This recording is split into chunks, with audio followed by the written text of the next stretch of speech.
My plan to divorce my cheating husband came to a screeching halt the moment his mistress's husband showed up at my door.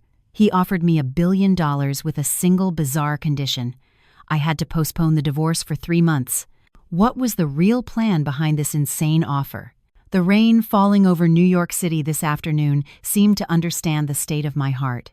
It came down in relentless sheets, creating a gray curtain that obscured the view of the Midtown Manhattan skyline from our 30th floor penthouse.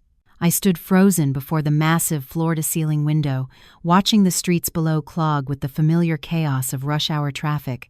The headlights of cars blurred on the wet asphalt, creating a bleak, abstract painting. Normally, at this time, I'd be busy in the kitchen, preparing a special dinner for Ethan, my husband. I always made sure everything was perfect, from the pristine cleanliness of our home and the calming scent of aromatherapy diffusers to his favorite meal. I, Amelia Hayes, daughter of a respected Upper East Side family, had dedicated my entire life, my education, and my potential solely to being a devoted wife to Ethan Vance. But this afternoon was different. There was no aroma of cooking, no soft jazz playing on the speakers.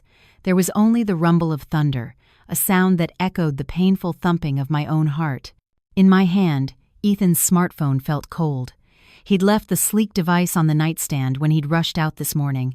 I shouldn't have opened it. I should have trusted his cliché excuse about a last-minute meeting or an impromptu business trip.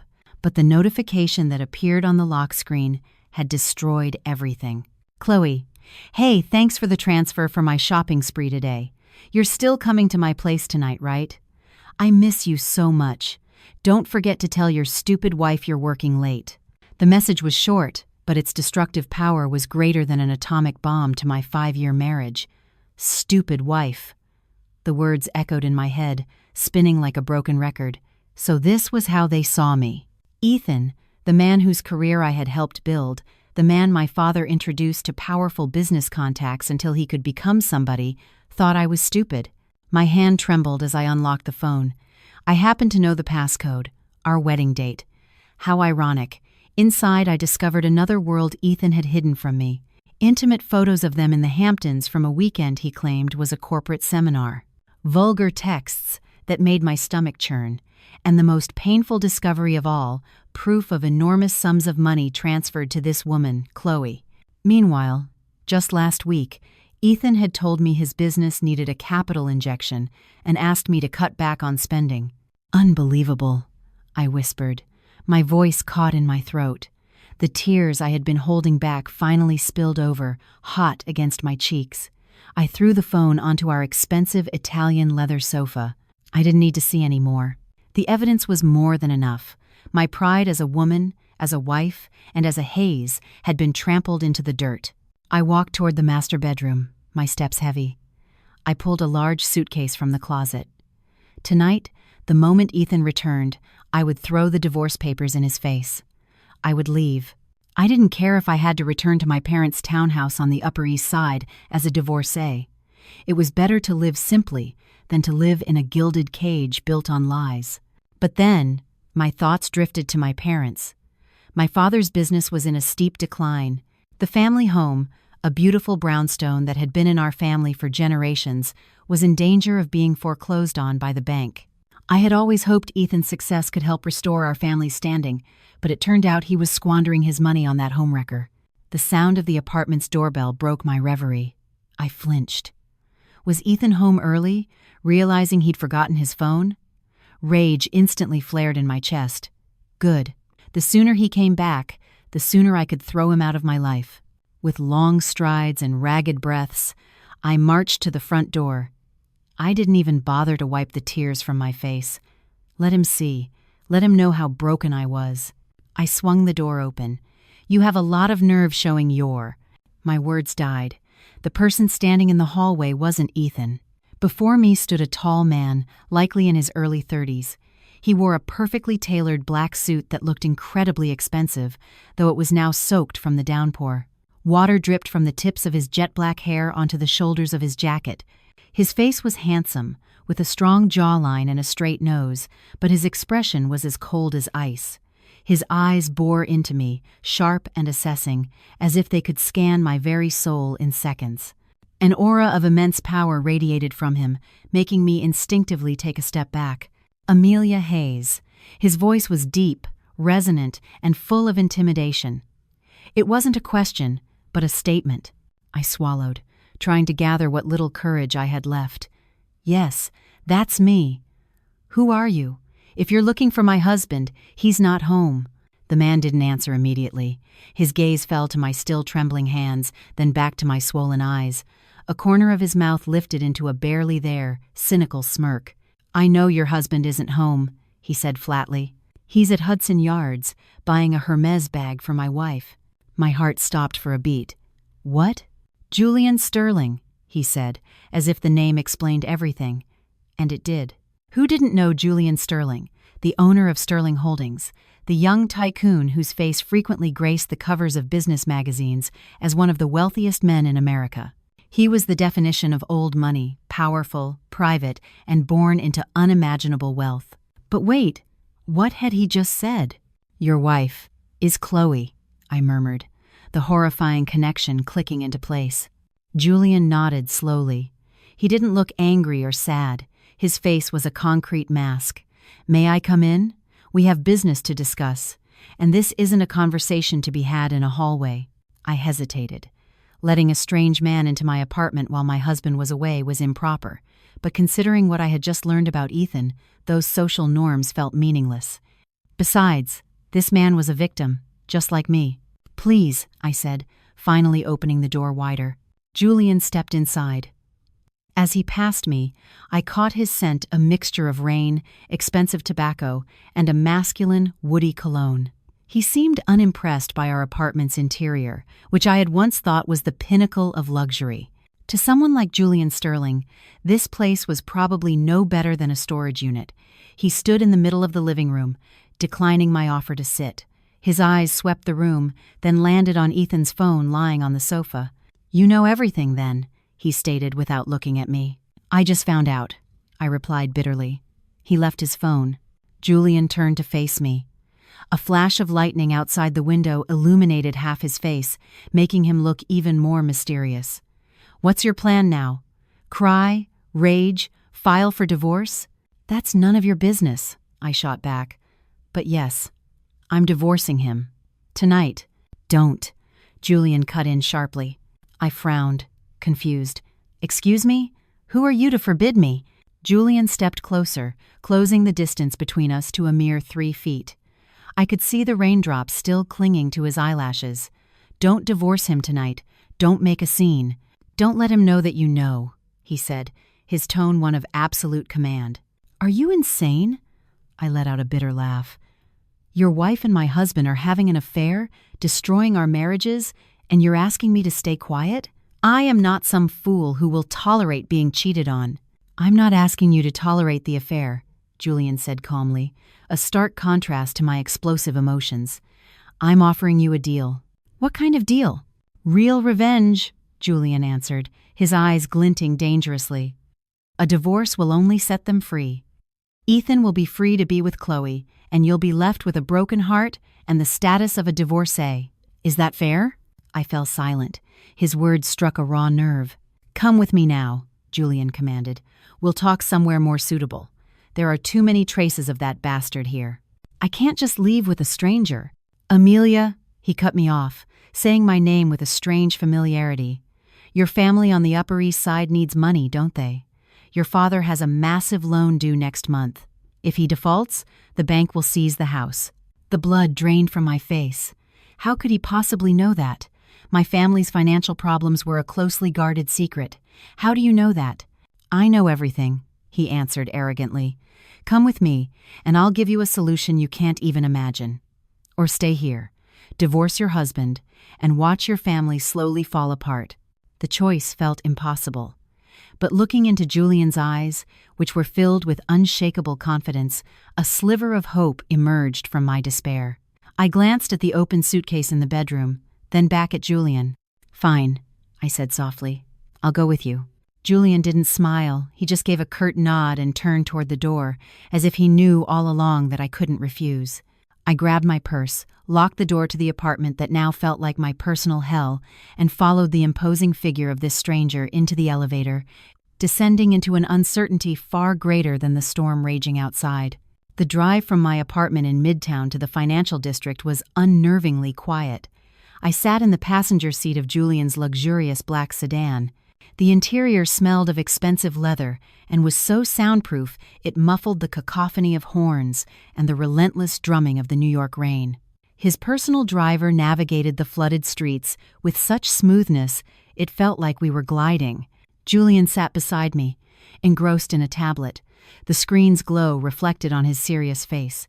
He hadn't said a word since we left the apartment lobby, and his silence made me more anxious. What was I doing, following a strange man in the middle of the night? But every time I wanted to protest, the image of those texts on Ethan's phone and my father's weary face haunted me. The car pulled into the private entrance of one of the tallest skyscrapers in the district. A valet rushed to open the door, addressing Julian respectfully as Mr. Sterling. We were escorted to a private elevator that shot us straight to the top floor. My ears popped from the change in pressure. The elevator doors opened to reveal an exclusive, private lounge. The room was dimly lit by moody crystal chandeliers and the glittering expanse of the city lights visible through the floor-to-ceiling glass walls. The atmosphere here was a stark contrast to the chaos in my heart, calm, cold, and sophisticated. Julian led me to a private corner room. The walls were made of thick glass, showcasing a breathtaking view of the city's lights, which looked like rivers of gold below. The rain streaking down the glass added a melancholic touch. "Sit," Julian said, gesturing to a plush burgundy velvet sofa across from him. I sat down stiffly, clutching my purse. A waiter appeared, delivered 2 glasses of amber liquid, and vanished without a sound, leaving us in a tense silence. The air conditioning felt frigid. Or maybe it was just me. Julian took a small sip of his drink and placed the glass on the black marble table between us. He looked at me directly, his gaze sharp and intimidating. "Let's get straight to the point," he said, his calm baritone. He reached into his suit jacket and pulled out a checkbook and a gold pen. He wrote quickly, tore out the check, and placed it on the table in front of me. "Take it." I stared at the piece of paper, hesitant. Slowly, I reached out and picked it up. My eyes widened as I saw the string of zeros. I had to count them twice to be sure. $1 billion. My hand shook so violently that the check fluttered back onto the table. What is this for?" I asked, my voice choked. "That's your price. Or more accurately, the price of your time," Julian replied flatly, as if that amount of money was pocket change to him. "That's enough to pay off all your family's debts, buy back any assets they've mortgaged, and guarantee a comfortable life for you and your parents for the rest of your lives." I swallowed hard, trying to process the insane situation. "What do you want from me? I'm not a prostitute." Julian let out a small, humorless laugh. "I'm not interested in your body, Amelia. I need your status as Ethan Vance's wife." He leaned back against the sofa, crossing his arms over his chest. "As I said, Chloe is my wife. Our marriage was a business alliance between the Sterling family and hers, another powerful dynasty. But she violated our agreement by having a very public affair, embarrassing my name with your ambitious but careless husband." "Then why don't you just divorce her? Why involve me?" I demanded. "Because in business, timing is everything. I am in the middle of a massive acquisition that involves Chloe's family. If I divorce her now, or if this cheating scandal explodes, my company's stock will plummet and the acquisition could fail. The losses would be far greater than the number on that check." Julian leaned forward, his gaze intensifying. "I need 3 months. 3 months to finalize my business deal and shield my assets from her divorce claim. During those 3 months, I need everything to be quiet.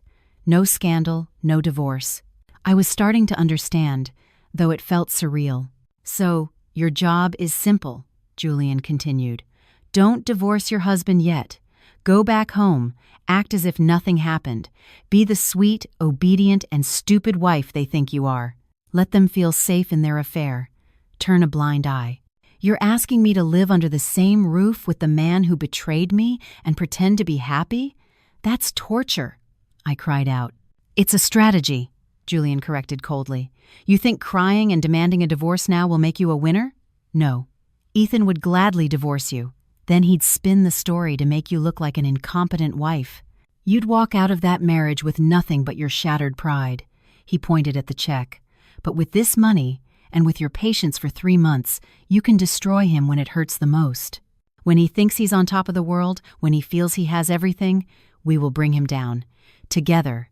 I stared at the check again.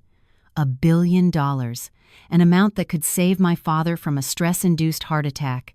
An amount that could restore the honor of the Hayes family name. 3 months? I asked softly. 3 months. 90 days, Julian confirmed. After that, the money is all yours, and you're free to divorce him. I'll even provide you with the best lawyers to ensure Ethan is left with absolutely nothing. My mind was racing. My emotional side screamed in protest. I wanted to spit in Ethan's face right now. But my rational side, the side of a businessman's daughter I had long suppressed, saw the cold logic in Julian's plan. This wasn't just about money, it was about seizing control. If I divorced Ethan now, he'd be happy to run off with Chloe. But if I waited, if I let Julian orchestrate this, Ethan's downfall would be absolute. I looked at Julian, searching for any doubt in his eyes, but all I found was cold, steely resolve. This man was dangerous, incredibly dangerous, and now he was inviting me to be his ally. How do I know this check is real? I asked, trying to sound pragmatic. You can cash it tomorrow morning. It's a cashier's check, he answered casually. Consider it a down payment. Trust is expensive, Amelia, and I'm willing to pay for it. I took a deep breath, filling my lungs with the cold air of the room. The image of Ethan's fake smile, Chloe's message, and my father's aging face flashed before my eyes. The pain in my chest slowly morphed into something else, something colder and harder.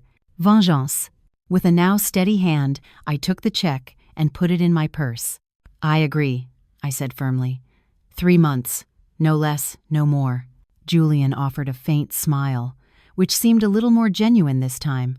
Or perhaps it was just the satisfaction of a successful negotiation. He raised his glass to a patient and lethal kind of revenge. I didn't return his toast. I just looked at him squarely. Remember one thing, Mr. Sterling. I'm doing this for my family, not because I'm afraid of you or my husband. So don't you ever think about betraying me, either. I'm a businessman who honors his contracts, Amelia. You're safe with me, he replied. That night, on the top floor of a New York skyscraper, under a relentless downpour, I made a deal with a devil in a custom-tailored suit. I sold my patience for $1 billion and prepared to play the greatest role of my life. Ethan Vance. Enjoy these last few moments of your happiness, because the real storm is just beginning. The morning sun over New York shone brightly, as if mocking the storm that had raged in my heart the night before. Its heat penetrated the windows of our master bedroom in the Tribeca penthouse, creating a stuffiness that even the maxed-out air conditioning couldn't fully dispel. I sat on the edge of our king-sized bed, staring at my reflection in the vanity mirror. Dark circles under my eyes were faintly visible despite the expensive concealer. This was day 1 of the 90 days of hell Julian Sterling had promised. The roar of a sports car engine echoed from the garage below. That was Ethan. My husband was home. My heart pounded, not from longing, but from a mixture of disgust and rage that I had to suppress. I took a deep breath, closed my eyes for a moment, and pictured Julian's cold face and the $1 billion check now safely stored in my private bank vault. That was my mantra now. The bedroom door opened slowly. Ethan walked in, his face haggard and wearing the same shirt from yesterday. The cloying scent of a woman's cheap, sweet perfume lingered on him, mixed with sweat and stale alcohol. "Honey, you're awake?" he asked, his tone artificially cheerful. He moved to kiss my cheek. Instinctively, I tilted my head, pretending to adjust my earring, so his lips only brushed my hair. "Hi, Ethan. You're home late. I was worried last night when you didn't answer your phone." Ethan laughed nervously, taking off his watch and placing it on the vanity with a stiff movement. "Oh, sorry about that, babe. The storm last night was insane, right? My phone died, and I left my charger at the office. The traffic was a total standstill, flooding everywhere. I had to crash at Donnie's place. It was too dangerous to try and drive home. A lie. Donnie and his wife were on a yachting trip in the Mediterranean. I'd seen his wife's Instagram post 2 days ago, but I just smiled. It was the fakest smile I had ever produced in my life. "Oh, I see. Well, I'm glad you're safe. I was just scared something happened to you," I said softly. I felt like I was going to be sick saying those caring words to a man who had just spent the night with another woman. "You're the best wife," Ethan said, visibly relieved that I wasn't pressing him. He started unbuttoning his shirt. "I'm going to take a shower. I feel so grimy. I have another meeting with investors this afternoon, so I'll probably be home late again." "Okay, Ethan, don't work too hard," I replied. The moment the bathroom door closed and the sound of the shower started, my smile vanished. My body trembled with nausea. I glanced at his discarded shirt on the floor. There was a faint pink lipstick stain on the collar, the same shade Chloe often wore in her Instagram photos. I quickly grabbed my secret phone, a new one Julian had given me last night with a burner SIM card. I typed a short message. "Target just got home. Alibi is crashing at a friend's place due to the storm. Leaving again this afternoon." A reply from Julian came back within seconds. It was brief, direct, and emotionless. "Let him. Don't ask questions. Focus on clearing the funds today. Pay off your family's debt in cash, quietly.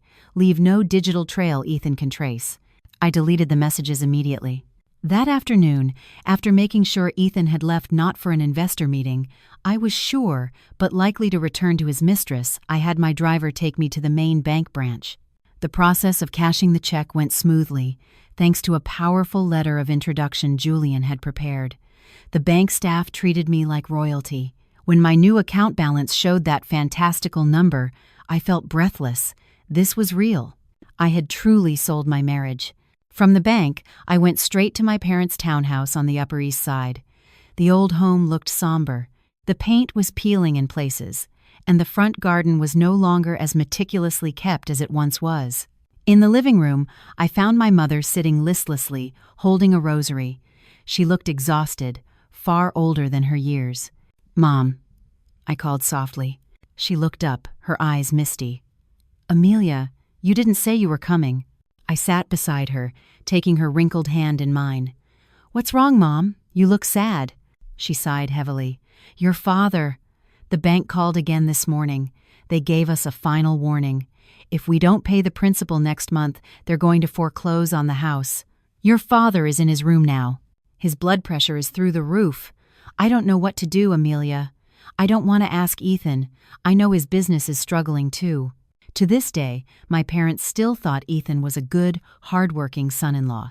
They had no idea he was squandering money on another woman. "Mom, don't worry," I said firmly, pulling a thick envelope from my bag. Inside wasn't cash, but proof of payment I had just settled an hour ago. I had wired the funds to a special account to pay off the loan without their knowledge. "What is this?" my mother asked, confused. "Dad's loan is paid off, Mom." "The house is safe," I whispered. She stared at the paper, then back at me, her eyes wide. "Amelia, where did you get this much money? Was it Ethan?" "No, Mom." I cut her off quickly. I refused to let Ethan get credit for this. It's my own savings, an old investment that just matured. Please don't ask for details. What's important is that you and Dad can rest easy now. And one more thing. Please don't tell Ethan about this.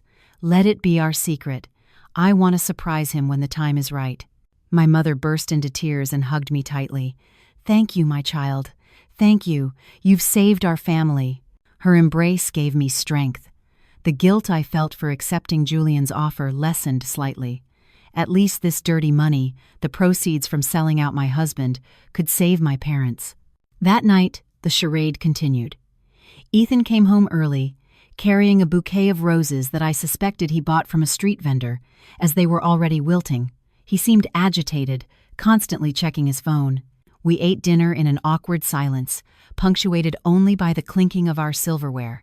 "Ethan," I said, breaking the silence, "next week is our 5th wedding anniversary. Do you remember?" Ethan choked on his water. He hastily wiped his mouth with a napkin. "Oh yeah, of course I remember, honey. 5 years, huh? Wow, time flies." I was thinking, What if we throw a small party? Just invite our close friends, I said, fishing for his reaction. Ethan's face went pale. Maybe not right now. Business is really hectic, honey. It wouldn't look good to my partners if I'm throwing parties. Let's just have a romantic dinner, just the two of us. How about that? I knew the real reason. He was afraid Chloe would get angry if she saw posts about our party, or maybe he already had plans with her for that day. Oh, okay. If that's what you want, I'm fine with it, I replied, with a painfully submissive smile. Suddenly, Ethan's phone vibrated on the table. The screen lit up, showing the name Dave, Logistics. But I caught a glimpse of the message preview before the screen went dark. Babe, so we're on for the hotel tomorrow, right? I already told my husband I'm going to Boston. My blood boiled.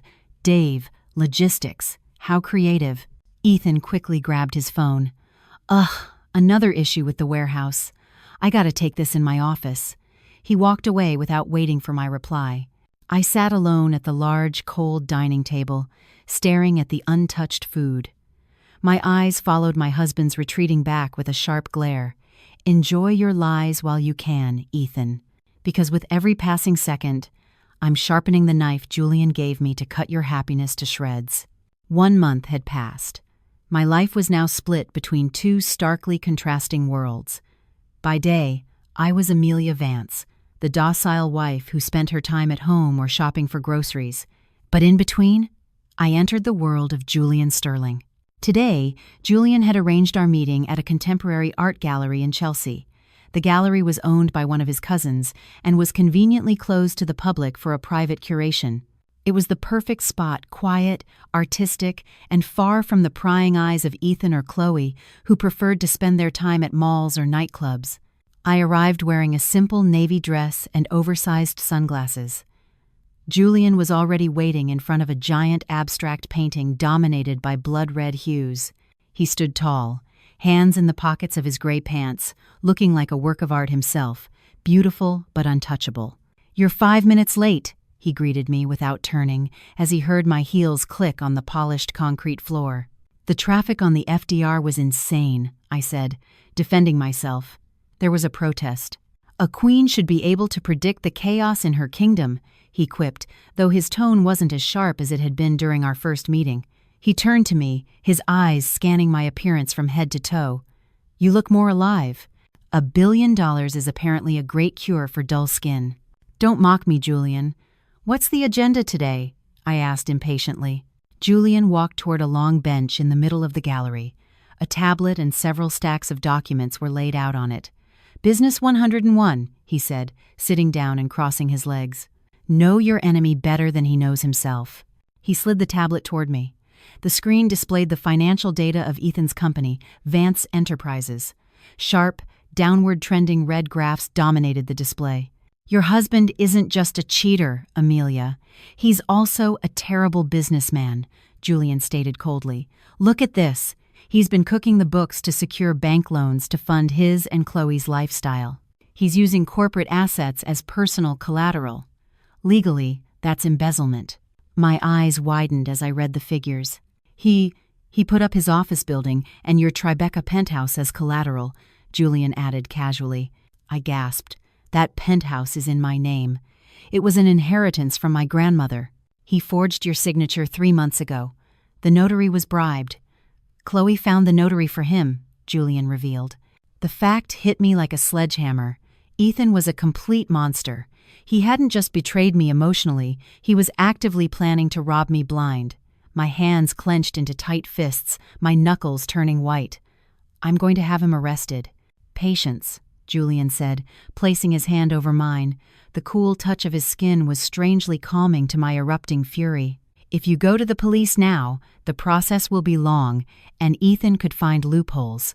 We'll use a more elegant method." "Which is?" "A hostile takeover," Julian replied, his eyes taking on the look of a predator about to pounce. "I've been quietly buying up Ethan's bank debts through a shell corporation. In 2 more months, I will be his single largest creditor. When that happens, I'll have the full right to seize all his assets, including the company he's so proud of." He looked at me intently. "And you, Amelia, will be the one to push the button. A sense of awe crept into my heart as I witnessed the way Julian's mind worked. He didn't play with emotions, he played the system. He destroyed his opponents without ever getting his own hands dirty. He was so different from the impulsive and emotional Ethan. Julian was the calm water that could drown you. "I have to go to the Hamptons next week," Julian said suddenly, changing the subject.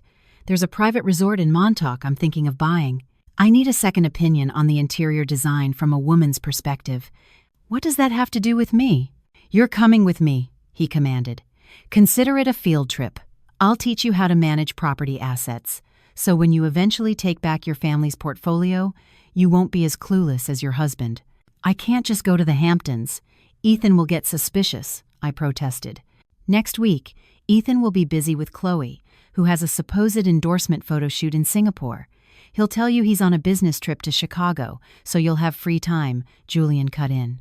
He really did know everything. "Just tell him you're going to a friend's villa upstate to clear your head. He won't care, Amelia. In fact, he'll be glad you're out of the house, so he can FaceTime with Chloe without being discovered." His words were harsh, but true. Finally, I nodded. A week later, I landed in the Hamptons. Not as a tourist, but as the secret apprentice of the country's most influential tycoon. A private car took us to a stunning, secluded super-luxury resort perched on the cliffs of Montauk. The place was so private it felt like the outside world didn't exist. Over the next 2 days, I saw a different side of Julian Sterling. He didn't treat me like an underling, but not quite like a friend either.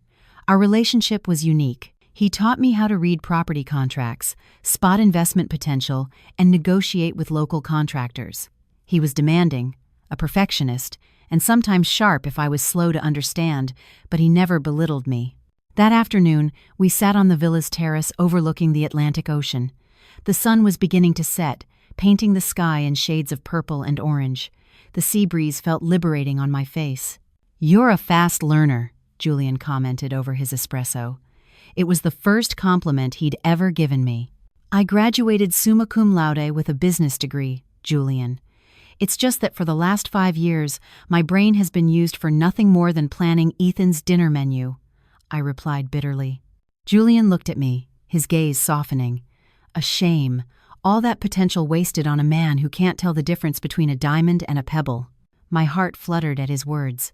For the first time, I felt valued not as a wife, but as an individual.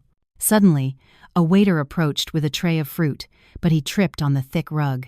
The tray went flying right toward me. "Watch out!" In a split second, Julian moved. He grabbed my arm, pulling me back and shielding me with his body. Fruit and shattered porcelain crashed onto the spot where I had been sitting. Julian's solid chest was pressed against my back, his arm wrapped protectively around my shoulders. His clean, masculine scent filled my senses. Time seemed to stop. We remained in that position for a few seconds, and I could feel the steady beat of his heart against my back, a stark contrast to my own racing pulse. "Are you okay?"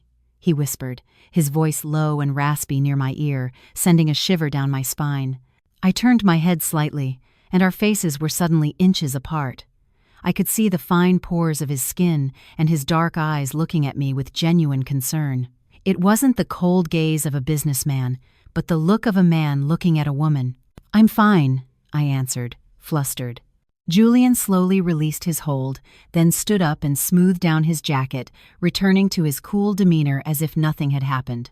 He reprimanded the waiter firmly but not cruelly, and made sure the area was cleaned immediately. I remained seated, my hand on my chest.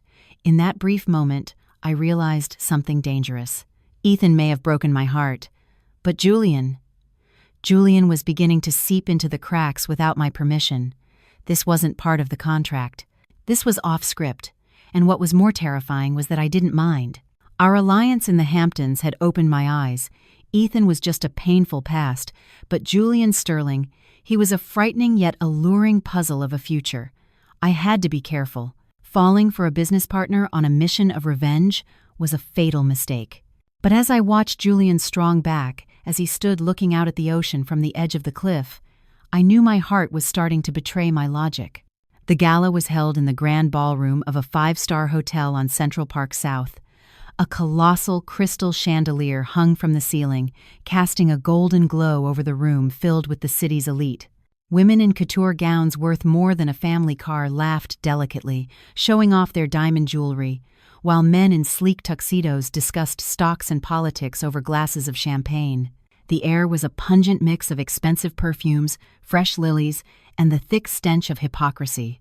I stood beside Ethan, my arm linked through his. We were the golden couple of the night, Ethan Vance, the rising young entrepreneur at least, that's what people thought, and Amelia Hayes, his loyal high society wife. No one knew that behind my sweet smile, I was counting down the days to his destruction. "You look stunning tonight, honey," Ethan whispered in my ear, but his eyes were scanning the room. I knew who he was looking for. "Thank you, Ethan," I replied flatly. We were now in the second month of my agreement with Julian. Following his instructions, I had changed my tactics. I was no longer the nagging wife demanding his attention. I had become cold, calm, and unreachable. I stopped asking what time he'd be home. I stopped checking his phone in front of him. I stopped getting angry when he canceled our dinner plans. At first, this change made Ethan happy. He felt free. He thought I had finally given up or become the docile wife he wanted. But recently, my calmness had started to unnerve him. A man like Ethan needed validation. When I was angry or jealous, it fed his ego, proving he was desired. But when I was indifferent, it drove him mad. "Hey, that's Mr. Davidson," Ethan said, suddenly pulling me toward a group of older men smoking cigars. "Let's go say hi. He's a potential investor." I followed, smiling politely, nodding at the right moments, and making the kind of small talk my mother had taught me since childhood. But out of the corner of my eye, I saw another figure enter the ballroom. Chloe. My heart hammered, not from fear, but from rage. She was wearing a scandalously tight, fire-engine red dress that clung to her every curve. She arrived on the arm of an old movie producer, probably her new sugar daddy, now that Julian was freezing her out and Ethan was with me. Ethan saw her too. His body tensed beside me. His grip on my arm tightened. "What is she doing here?" he muttered, more to himself than to me. "Who, Ethan?" I asked, feigning ignorance and following his gaze. "Oh, is that Chloe, the influencer you've told me about? Wow, she's much tackier in person than in her photos." Ethan choked on his own cigar smoke. He gave me a strange look. You know who she is?" "Of course. Who doesn't?" "She's always going viral for something," I replied casually, sipping my juice. "Why are you sweating, Ethan?" He wiped his forehead with a handkerchief. "No reason. It's just a bit warm in here." As the night wore on, the real drama began. I saw Chloe stealing fiery glances at us, consumed with jealousy at seeing Ethan with me in public. When I excused myself to the ladies' room, I deliberately took my time, reapplying my lipstick in the mirror. As I came out, I saw Ethan and Chloe in a heated argument in a quiet corridor near an emergency exit. I hid behind a large pillar, eavesdropping. "You promised you'd divorce her last month, Ethan," Chloe hissed, her voice low but furious. "I'm tired of hiding. Julian is acting weirder and weirder. He's blocked all my credit cards. I need some security." "Just be patient, Chloe. You think it's easy?" Ethan sounded frustrated. "Amelia, she's been strange lately. She's too calm. I'm afraid she's planning something. If I ask for a divorce now, she might demand half of everything, and my company could collapse." "Excuses!" Chloe snapped. "Just admit you still have feelings for her. If you haven't filed for divorce by next week, I'll leak our videos to the gossip sites. We can all go down in flames together." Chloe stomped away, leaving Ethan running a hand through his hair in distress. I smiled grimly in the shadows. "Good, Chloe. Keep pressuring him. Make him panic." When Ethan returned to the ballroom, his face was ashen. He came straight to me and grabbed my arm roughly. "We're leaving, now." "But the event isn't over. Mr. Davidson wanted to talk more," I protested softly. "To hell with Mr. Davidson. We're leaving," he snapped, loud enough for a few people to turn and look. The car ride home was thick with a menacing silence. Ethan drove recklessly, occasionally slamming his fist on the steering wheel. "What is wrong with you, Ethan?" I asked, my tone bored, not concerned. He slammed on the brakes, pulling over on a deserted street. He turned to me, his eyes bloodshot. "What's wrong with you, Amelia? Why are you so quiet?" "Huh? You used to be suspicious every time I came home late. You always asked who I was with. Now? You don't care. You're like a statue. Are you having an affair? Answer me!" he yelled, unleashing all his frustration on me. The accusation was so absurd I wanted to laugh. The thief was accusing someone else of stealing. I stared into his eyes, channeling the cold aura I had learned from Julian. "Ethan," my voice was low and steady, without a hint of tremor. "Isn't this what you wanted? A wife who doesn't ask questions, who gives you freedom? Now that I've given it to you, you're still angry. What is it that you really want?" Ethan was speechless. He seemed confused by my lack of hysterics. He had expected me to cry or defend myself, but instead, I met his anger with cold logic. "I just feel like we're growing distant," he mumbled, his voice losing its edge. "That's just because you're tired from work," I said, patting his hand dismissively, like a boss placating an employee. "Now, drive. I'm sleepy." Ethan started the car again, but I knew his mind was in turmoil. The pressure from Chloe and my cold indifference were making him paranoid. He was losing control. And just as planned, the next day, Julian's spy inside Ethan's company reported something fatal. Panicked by Chloe's ultimatum and terrified of me demanding my share in a divorce, Ethan made a huge blunder. He transferred $50 million of the company's operational funds to a private offshore account he thought was untraceable, intending to hide the asset from me. He had no idea that the safe bank in that tax haven country had just had its majority shares acquired by Sterling Holdings.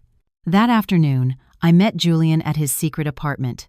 He let out a rare, crisp, and slightly evil laugh when he read the report. "He just dug his own grave," Julian said, pouring wine into 2 glasses. "Moving company assets to a personal account without a board resolution is a felony.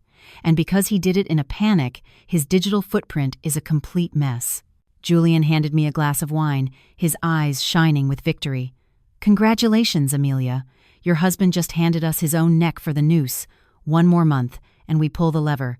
I sipped the dark red liquid.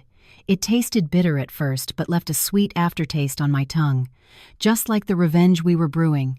"Ethan Vance, your suspicions were right. A storm is coming.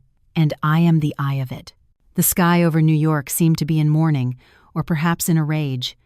For 3 straight days, rain had fallen without pause, flooding parts of the city.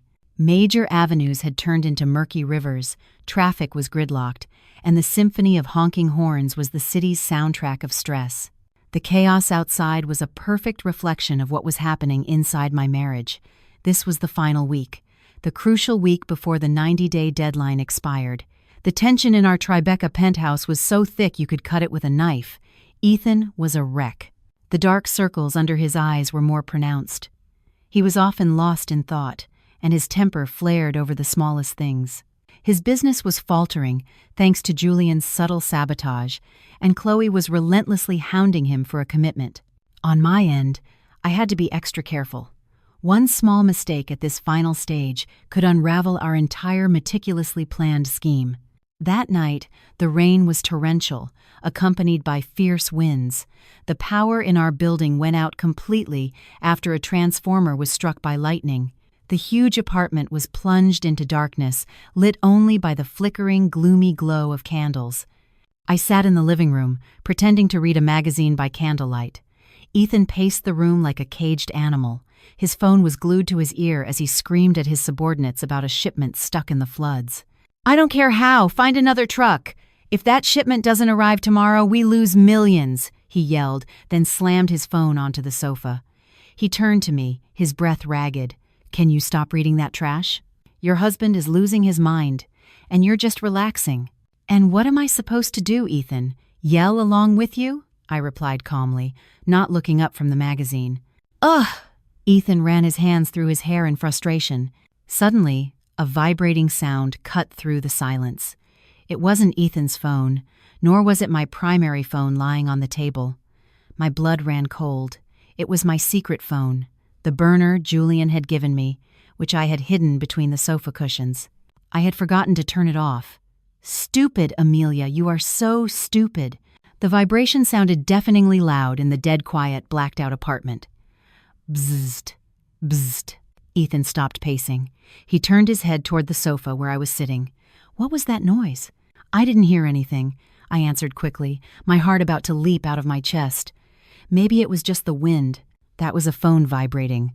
Amelia, I'm not an idiot. He started walking toward me, his eyes narrowed with suspicion. Your phone is on the table. My phone is here. Whose phone was that? He began tearing the cushions off the sofa. Ethan, stop it. Don't look for trouble, I said, trying to stop him, but he shoved my hand away. Get out of my way. He lifted the last cushion, and there it was, the slim, black device. In the darkness, its screen lit up with an incoming message notification. Julian, final briefing tomorrow at 10 a.m. Don't be late. The name was displayed in stark clarity. Julian. My world felt like it was collapsing.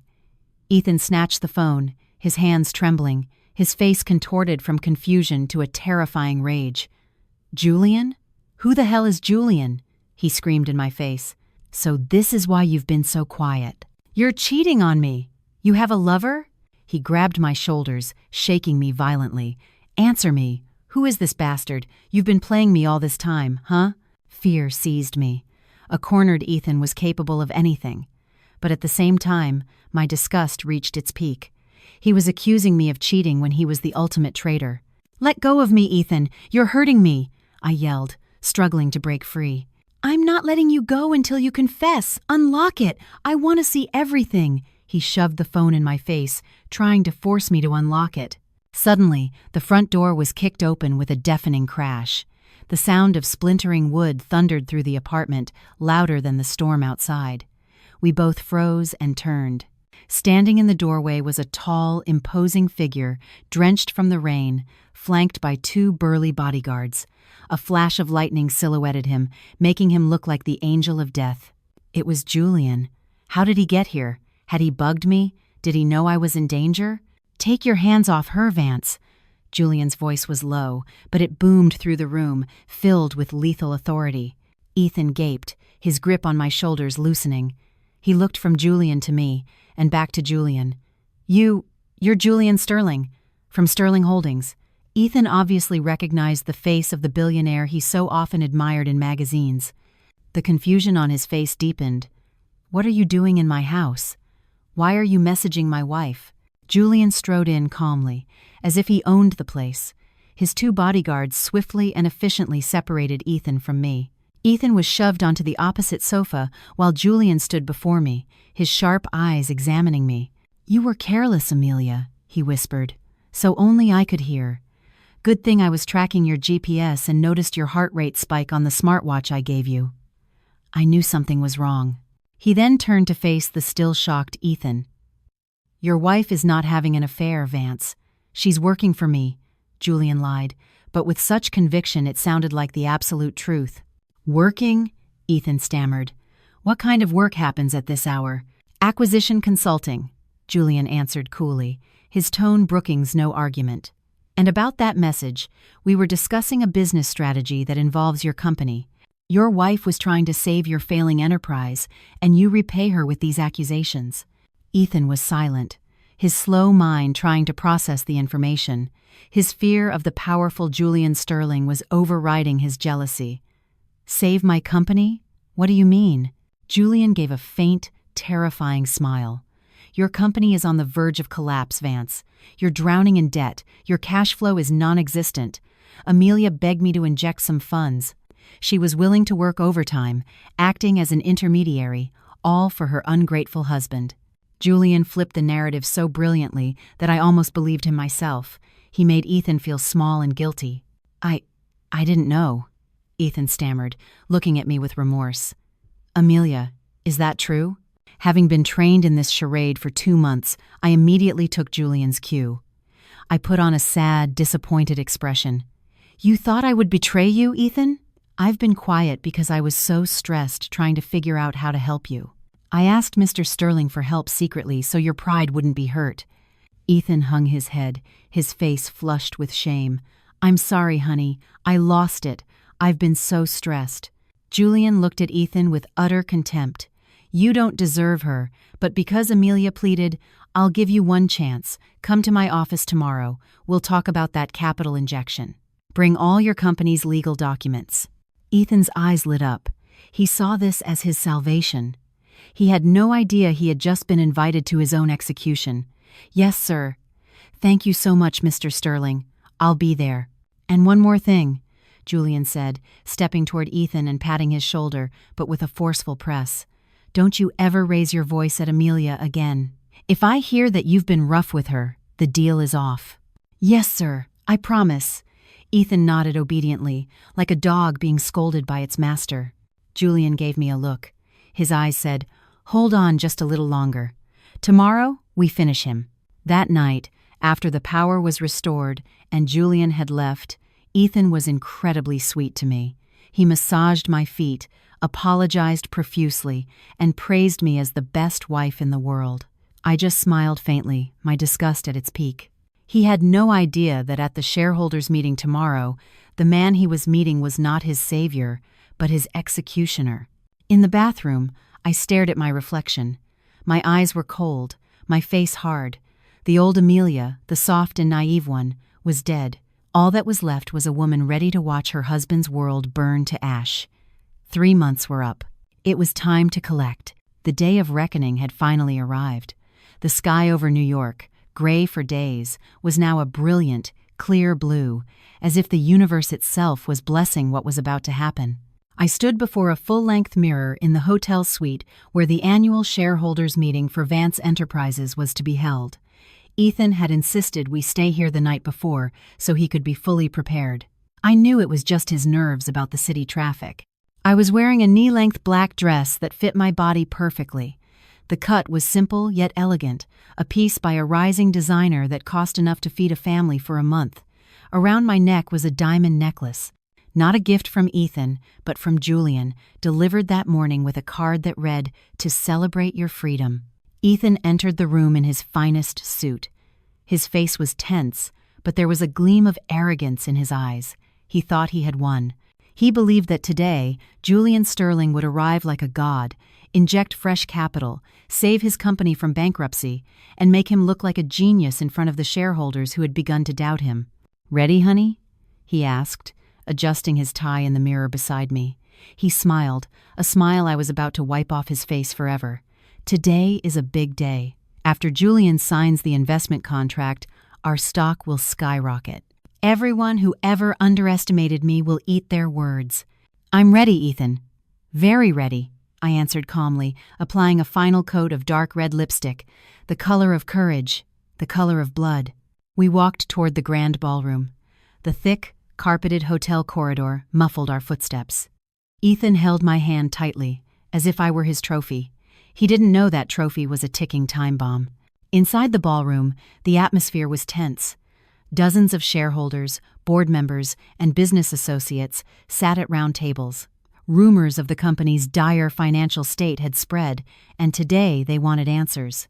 Ethan took the podium with a forced confidence. The spotlight was on him.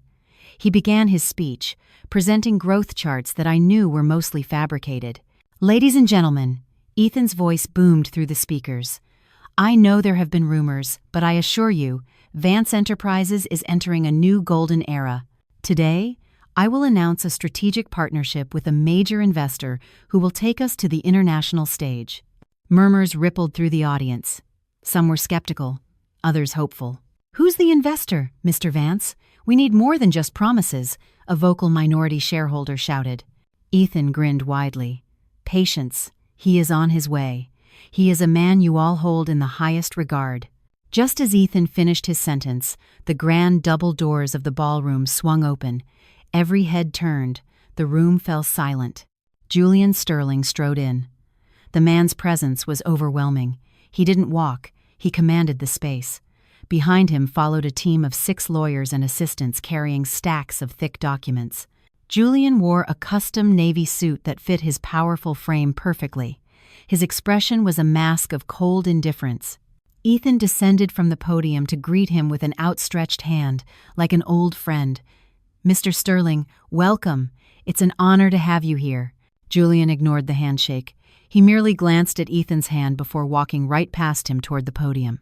Ethan was left frozen, his hand hanging in midair. His smile faltered, replaced by confusion. Julian stood at the podium and took the microphone. He scanned the room with the eyes of a hawk. "Good morning." His deep, authoritative voice silenced the entire room. "I am Julian Sterling, and I am not here today as a strategic partner or an investor." My heart pounded. This was it. I sat up straighter in my front row seat, holding my breath. "As of 8 a.m. this morning," Julian continued, signaling an assistant to distribute documents to the board members, "Sterling Holdings has officially acquired 85% of Vance Enterprises' outstanding debt from its 3 primary lenders. As per the loan agreement clauses signed by Mr. Ethan Vance, the payment defaults over the last 6 months grant the primary creditor the right to convert that debt into equity." An uproar started to build. Ethan's face turned deathly pale. "Wait, Mr. Sterling, what is this? We had a deal about an investment." Julian ignored him. "Therefore, as of this moment, I am the absolute majority shareholder of this company, and my first act as the new owner is to completely overhaul the board of directors." "This can't be! You set me up!" Ethan screamed in panic, trying to get to the podium, but 2 of Julian's bodyguards blocked his path effortlessly. "Set you up?" Julian looked at Ethan with contempt. "You set yourself up with your own incompetence, Vance.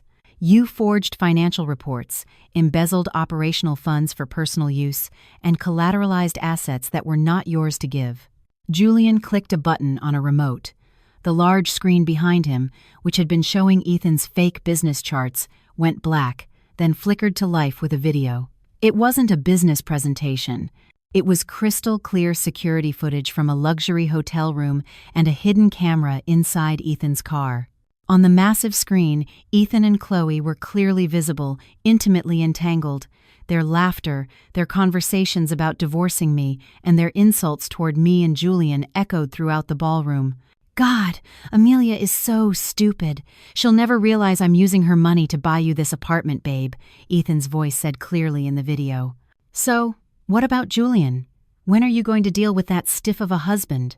Chloe's voice chimed in. "Relax. Julian's too busy working to care. Once my company is big enough, I'll dump Amelia and we'll get married." The audience gasped. A wave of shock, disgust, and derisive laughter filled the room. The flashes of cameras from reporters who I had no idea were invited began to bombard Ethan's face, now as white as a corpse. Ethan stared at the screen, his eyes bulging. He turned to look at me. "Amelia, this is fake. Amelia, don't believe this." I stood up slowly. All eyes were on me. I wasn't crying. There were no more tears for this man. I walked toward Ethan, who was trembling near the director's table. My steps were steady, the clicking of my heels on the marble floor a death knell for our marriage. "Fake?" I asked, my voice calm but sharp, amplified by the still active microphone at the podium. "Ethan, I'm the one who planted those cameras." Ethan's eyes widened as if they would pop out of his skull. "What?" I opened my purse and took out a thick manila envelope, the one I had been preparing for 3 months. 3 months ago, I was going to divorce you the moment I found out about your affair. But I waited, I said, my voice ringing with clarity for everyone to hear. I waited not because I loved you, but because I wanted to see just how far you would go to destroy yourself. I threw the envelope at his chest. The papers inside scattered to the floor. "Those are the divorce papers. Sign them," I commanded. "Also in there is the proof of your embezzlement transfers. Mr. Sterling's lawyers have already submitted a copy to the district attorney's office this morning. So, after you leave here, you won't be going home to our penthouse. You'll be going to a jail cell." Ethan collapsed to his knees, his legs giving out from under him. He tried to grab my hand. "Amelia, please. I'm your husband. Think of your mother." "Don't you dare speak her name," I snapped, a sliver of my emotion finally breaking through. "You're the one who almost made my parents lose their home. You're the one who mortgaged my family's legacy for that tramp." I took a breath, regaining my composure. I looked down at him, at the man I once loved, who now looked so pathetic and small. "We're done, Ethan. You've lost your wife, your company, and your dignity. All in one day. Enjoy it." I turned and looked at Julian, who was still standing at the podium. He looked at me, not with a triumphant smirk, but with a small, respectful nod, a nod that said, "You did it." Without another moment's hesitation, I walked out of that ballroom. Behind me, chaos erupted, the sound of Ethan's desperate screams, the angry shouts of shareholders, and the faint, approaching wail of police sirens. I walked out of the hotel lobby and breathed in the hot, humid New York air. It had never felt so fresh. A billion-ton weight had just been lifted from my shoulders. I was free. Truly, finally free. 1 month later, the morning in New York felt different. Perhaps because last night's rain had washed the city clean, or perhaps because my heart had finally found its own peace. I sat at a corner table in a small, vintage-style cafe in the West Village, not far from my parents' home. The aroma of freshly ground coffee and toasted bread created a comforting atmosphere. In my hands was the morning paper. The headline on the business page was still about the massive scandal at Vance Enterprises. Ethan's face was plastered there, wearing an orange prison jumpsuit. The legal process was moving swiftly, thanks to the mountain of evidence Julian's team had collected. Ethan was indicted on multiple felony charges: corporate embezzlement, fraud, and document forgery. Chloe's fate was no less tragic. With no financial support from Ethan and her status as Julian's wife revoked, Julian had divorced her and sued her for violating their prenuptial agreement. She was completely broke. Her social media accounts, once filled with adoration, were now flooded with hate. The last I heard, she was being hounded by debt collectors. I folded the newspaper and set it aside. I felt no pity, but the burning hatred was also gone. All that remained was an immense sense of relief. It was all over. My father's debts were paid. The deed to the house was safe, and my parents' health was improving now that their burdens were gone. "May I sit here?" A familiar baritone voice made me look up. Julian Sterling was standing there. This time, he wasn't in a stiff, formal suit. He wore a white linen shirt with the sleeves rolled up to his elbows and casual chino pants. His hair wasn't slicked back, allowing a few strands to fall across his forehead, making him look 5 years younger and far more human. "Mr. Sterling," I greeted him with a small smile. "Or should I call you my savior?"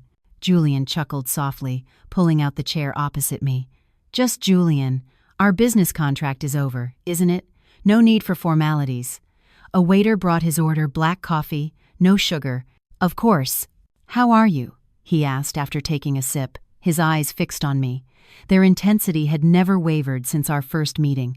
"Better than I've been in the last 10 years, I answered honestly. "It feels like I can finally breathe again." "Thank you, Julian. Without you, I would have been destroyed."